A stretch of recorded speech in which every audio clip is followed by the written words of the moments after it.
heard of a manimal? Like a superhero? No, not quite. All right, so get ready, because this is it's a wild one. Oh, yeah. We're going deep into a story that sounds like it's straight out of science fiction. So we're talking about Monk Jack. You ever heard of him? Supposedly roams the woods around Walden. We're going off of what seems to be like a local legend. The story takes place in 1986 at the Montague Institute for Ethically Questionable Science. At the center of all of this is Dr. Jack Cronenberg. Dr. Jack Cronenberg. Now, he was a quantum physicist, A&D, a former Franciscan monk. Dr. Cronenberg was working on human teleportation. It's like they were almost asking for something strange to happen. Yeah, like they're tempting fate. So, okay, imagine you're Dr. Cronenberg. Okay. You're on the verge of this major breakthrough. Uh-huh. You're about to attempt the first human teleportation. Okay. And then a muntjac walks into the lab. Wait, a muntjac? Yeah. What's a muntjac? A muntjac is a small deer native to Southeast Asia.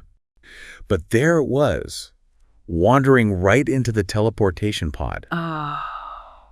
Almost as if it was curious about what all the flashing lights and humming machinery were about. Oh, man. Talk about a recipe for disaster. I know, right?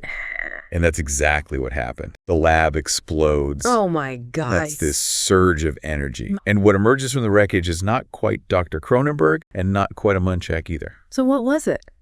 It's something in between. In between a human and a muntjac. Yeah. So like their DNA got mixed up. Imagine, if you will, the basic building blocks of life being thrown into a blender and reassembled in this completely new and unpredictable way. This is what happened to Dr. Cronenberg. His DNA and that of the muntjac, they were intertwined at a fundamental level. Creating this hybrid creature. Oh, my goodness. And this is where the lab assistant comes in, right? Okay. So he gets a glimpse of this man-muntjac hybrid, and he bolts.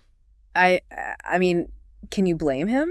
No, not at all. That's terrifying. You can almost feel the panic in the room. Yeah. The assistant flees, and Jack, now unable to speak anything but a wheezy bark, realizes he's a monster in the eyes of the world. He needs to disappear, and fast. So what did he do? He goes home, avoids waking his sleeping fiancée, Marigold, and grabs the one piece of clothing that will conceal his new appearance.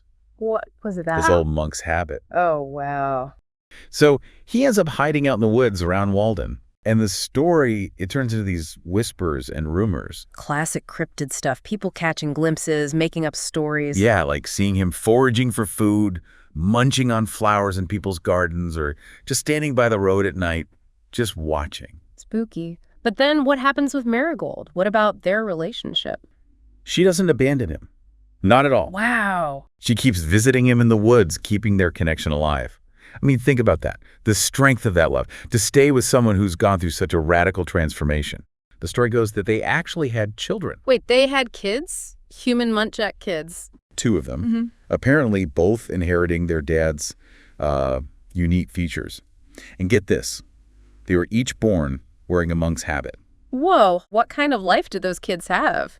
Hidden away. Right, it's crazy. It's like a whole other layer of mystery on top of everything else. Sadly, though, Marigold passed away in 2008, and that's where the trail goes cold. So we don't know what happened to Muntjac or his kids after that? No clue.